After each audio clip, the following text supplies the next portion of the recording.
700 company কেন্দ্রীয় বাহিনী মোতায়েন রাখা হচ্ছে। ইলেকশন কমিশনের স্পষ্ট নির্দেশ, ভোট মিটে গিয়েছে কিন্তু 700 কোম্পানি মানে প্রায় 70,000 আধা সেনা বাহিনী কিন্তু মোতায়েন থাকছে রাজ্যে।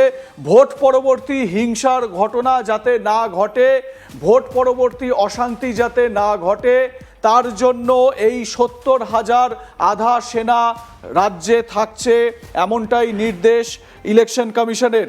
দ্বিতীয় দফায় 92.29% ভোট পড়েছে, রেকর্ড ভোট গ্রহণ। স্বাধীনতার পর এই রকম বিপুল পরিমাণ ভোট গ্রহণ এই প্রথম। সেই কারণেই ইলেকশন কমিশন এই গণতান্ত্রিক পরিবেশকে যাতে বজায় থাকে, মানুষের নিরাপত্তা সুনিশ্চিত থাকে, যাতে অশান্তি না হয়, সেই কারণে সেন্ট্রাল ফোর্স মোতায়েন রাখার যে সিদ্ধান্ত, সেই সিদ্ধান্ত নিয়েছে।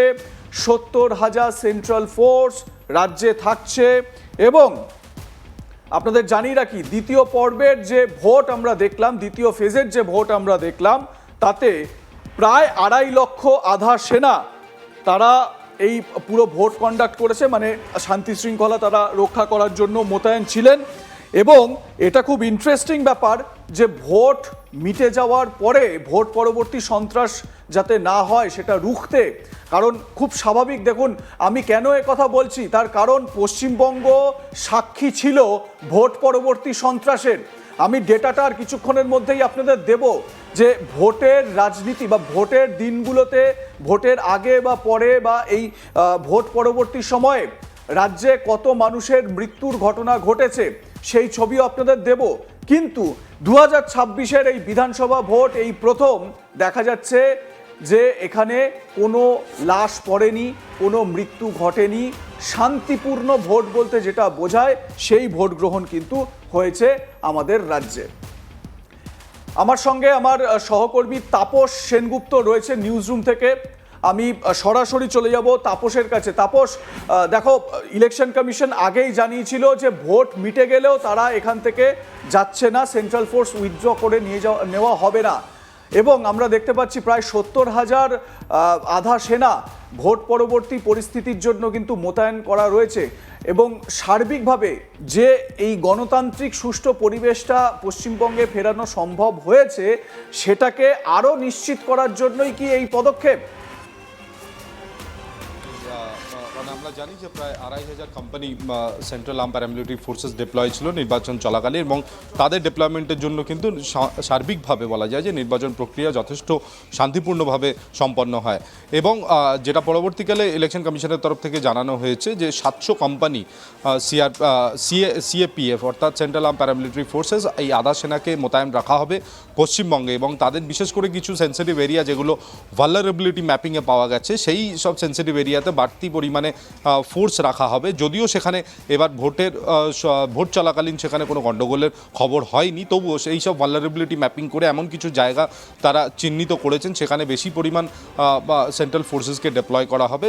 এর বাদেও প্রত্যেকটি জায়গাতে যেখানে এখানে কাউন্টিং হবে যে, এবং প্রত্যেক জেলায় যেসব জায়গাগুলো পলিটিক্যালি চার্জড আপ সেখানেও বাড়তি ফোর্স মোতায়েন করা হবে। তবে রাজ্য পুলিশের কাছেই কিন্তু সেই ম্যান্ডেটটা থাকবে যে রাজ্য পুলিশ যেখানে চাইবে সেই ফোর্সকে মোবিলাইজ করতে পারবে।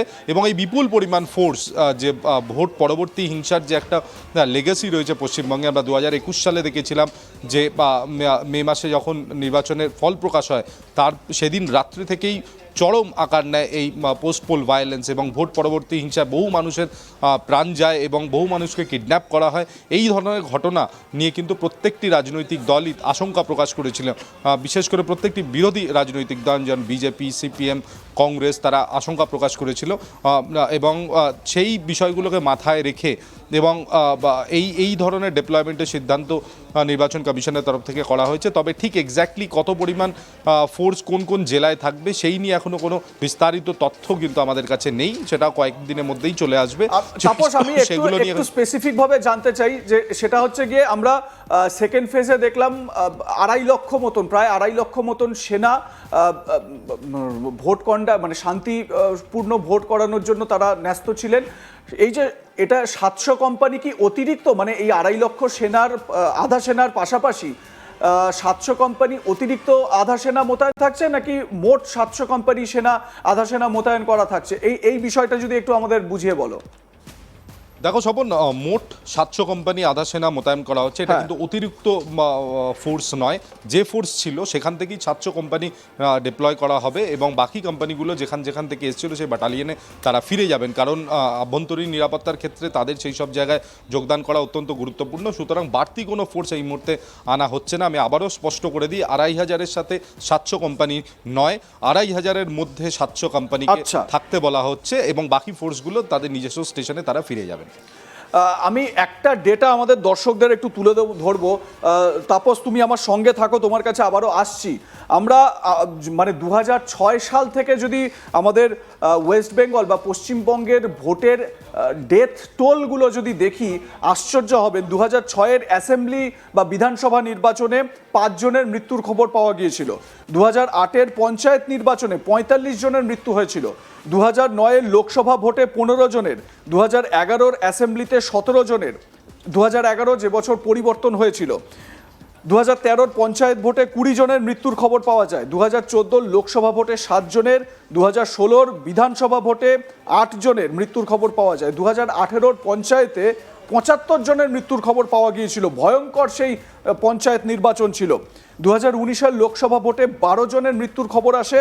2021-এর বিধানসভা ভোটে 17 জনের মৃত্যুর খবর আসে এবং 2021-এর পর ভোট পরবর্তী সন্ত্রাসের যে বিষয়টা, সেটা কিন্তু মানে পুরো রাজ্যকে পুরো কাঁপিয়ে দিয়েছিল, নাড়িয়ে দিয়েছিল। 2023 সালের পঞ্চায়েত ভোটে 57 জনের মৃত্যুর খবর এসেছিল। 2024-এর লোকসভায় 6 জন। আর আজকে 2026-এর ভোট মিটে যাওয়ার পর, মানে ভোট গ্রহণ হয়ে যাওয়ার পর আমরা যা দেখতে পাচ্ছি, এখনো পর্যন্ত কোনো মৃত্যু নেই। এই ভোট হওয়াই তো স্বাভাবিক। একজন নাগরিক নিজে বাইরে বেরিয়ে তার ভোটাধিকার প্রয়োগ করবেন, যেরকমভাবে ঘরের ছেলে ঘর থেকে বাইরে বেরিয়েছিলেন সেই রকমভাবেই তিনি ঘরে ফিরবেন ভোটদান করার পর। এটাই তো স্বাভাবিক ছবি। এই ছবির অন্যথা এতগুলো বছর ধরে 2006 থেকে একটা ডেটা আপনাদের সামনে তুলে ধরার চেষ্টা আমরা করলাম।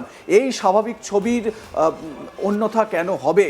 ঠিক এই বিষয়টাকে মাথায় রেখেই সেন্ট্রাল ফোর্সের যে ভূমিকা, সেই ভূমিকাকে কিন্তু কুর্নিশ জানাতেই হয়। আমি তাপসের কাছে আরও একবার যাব নিউজ রুমে। তাপস, দেখো, আমরা বারবার বলছি যে ইলেকশন কমিশন 2 দফায় ভোট করে চ্যালেঞ্জ নিয়েছিল এবং সেই চ্যালেঞ্জে তারা সফল হয়েছে। সেন্ট্রাল ফোর্স দারুণভাবে কাজ করেছে শান্তি শৃঙ্খলা বজায় রাখার জন্য। সেন্ট্রাল ফোর্সের থেকেও এক্ষেত্রে বিশেষভাবে গুরুত্বপূর্ণ একটা বিষয় দেখা গেল এবার রাজ্য পুলিশ, কলকাতা পুলিশ, বিভিন্ন যে কমিশনারেটগুলো রয়েছে সেখানকার পুলিশ, রাজ্য পুলিশ, তারা এমনভাবে পরিচালনা করেছে। কারণ সেন্ট্রাল ফোর্সের জওয়ানরা কিন্তু কোনো একটি নির্দিষ্ট অঞ্চলে, বাংলার কোনো একটি গ্রাম্য অঞ্চলের কোন গলি থেকে গেলে পরিস্থিতি ঠিকঠাক করে তারা কন্ডাক্ট করতে পারবেন এটা জানবে না। রাজ্য পুলিশ, সেই থানার পুলিশ, আরও স্পেসিফিকভাবে ওই অঞ্চলের কোনো ফাঁড়ির পুলিশ, তারা কিন্তু আরও ভালোভাবে জানবেন। সেক্ষেত্রে এবারের ভোটে রাজ্য পুলিশের ভূমিকা তুমি কিভাবে দেখছো, তাপস? দেখো শোভন, রাজ্য পুলিশ বা কলকাতা পুলিশের যে ভূমিকা অত্যন্ত প্রশংসনীয়, কারণ যে ভৌগোলিক অবস্থান, সেই ভৌগোলিক অবস্থানের সঙ্গে কিন্তু কেন্দ্রীয় বাহিনীর জওয়ানরা কিন্তু ওয়াকিবহাল ছিলেন না।